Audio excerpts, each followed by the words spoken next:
പാർട്ടിയല്ല പ്രവൃത്തിയാണ് വോട്ടർമാർ നോക്കുന്നതെന്ന വിജയ സമവാക്യം പഠിപ്പിച്ചു ശ്രീനാദേവി കുഞ്ഞമ്മ. പത്തനംതിട്ടയിൽ പാർട്ടി മാറി അതേ വാർഡിൽ തന്നെ വിജയം കൈവരിച്ച ശ്രീനാദേവി കുഞ്ഞമ്മ CPIയോട് ചെയ്തത് കുഞ്ഞതല്ലാത്ത പ്രതികാരം. ചവിട്ടി തേച്ചവരോടും ചവിട്ടി ഒതുക്കിയവരോടും ജനത്തെ കൂടെ കൂട്ടി അവർ തിരിച്ചടിച്ചു. മുൻപ് ജയിച്ച പള്ളിക്കൽ ഡിവിഷനിൽ തന്നെ പാർട്ടി മാറി നിന്ന് ജയിച്ചു കാണിച്ചു.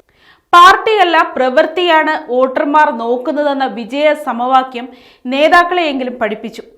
2020 പള്ളിക്കൽ ഡിവിഷനിൽ നിന്ന് CPI പ്രതിനിധിയായി ജയിച്ചു കയറിയ ശ്രീനാദേവിയെ കഴിഞ്ഞ 2 വർഷത്തിനിടെയാണ് പാർട്ടി ഒതുക്കിയത്. CPI ജില്ലാ സെക്രട്ടറിയായിരുന്ന AP ജയരാജനെതിരെ അനധികൃത സ്വത്ത് സമ്പാദനത്തിന് പാർട്ടി നേതൃത്വത്തോട് പരാതിപ്പെട്ടതോടെ ശ്രീനാദേവി പലരുടെയും കണ്ണിലെ കരടായി. പള്ളിക്കലിൽ നിന്ന് പത്തനംതിട്ടയിലെ ജില്ലാ പഞ്ചായത്ത് ഓഫീസിൽ ശ്രീന എത്തുമ്പോഴേക്കും പറഞ്ഞുറപ്പിച്ചിരുന്ന പ്രസിഡന്റ് സ്ഥാനം കൈവിട്ടുപോയിരുന്നു. ജില്ലാ പഞ്ചായത്ത് പ്രസിഡന്റിന്റെ കസേരയിൽ പാർട്ടി രാജി P തങ്കപ്പനെ ഇരുത്തിയത് കണ്ട് മടങ്ങിയ ശ്രീനാദേവിയെ പിന്നീടാരും തിരക്കിയില്ല.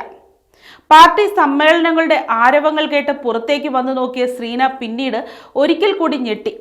പാർട്ടിയുടെ പൂമുഖത്ത് അധികാരത്തിന്റെ പുതിയ ചാരുകസേര പണിതിട്ട് അതിൽ AP ജയൻ ഇരിക്കുന്നു.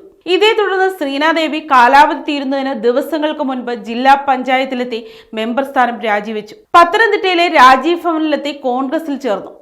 പള്ളിക്കൽ സീറ്റ് പറഞ്ഞുറപ്പിച്ചുള്ള ഡീലായിരുന്നു അതെന്ന് കണ്ടുനിന്നവർക്കെല്ലാം ബോധ്യമായി. പലരും നെറ്റിച്ചുളിച്ചു.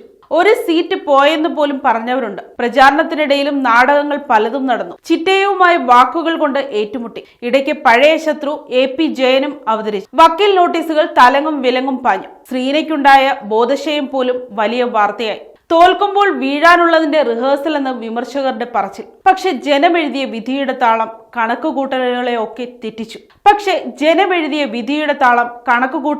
ഒക്കെ തെറ്റിച്ചു. UDF തരംഗം കൂടാതെ ഒറ്റപ്പെടുത്തലിലൂടെ കിട്ടിയ ചെറിയ സഹതാപ തരംഗവുമൊക്കെ ശ്രീനയെ അനുഗ്രഹിച്ചു. മാറിയും മറിഞ്ഞും വോട്ടുഫലം സർക്കസ് കളിച്ചെങ്കിലും അവസാനം വിജയം കൊണ്ടുവന്നു. കോൺഗ്രസ് പതാക പൊതിച്ച് ശ്രീനാദേവി കുഞ്ഞമ്മ വീണ്ടും രാഷ്ട്രീയത്തിന്റെ അരങ്ങത്തേക്കിറങ്ങി.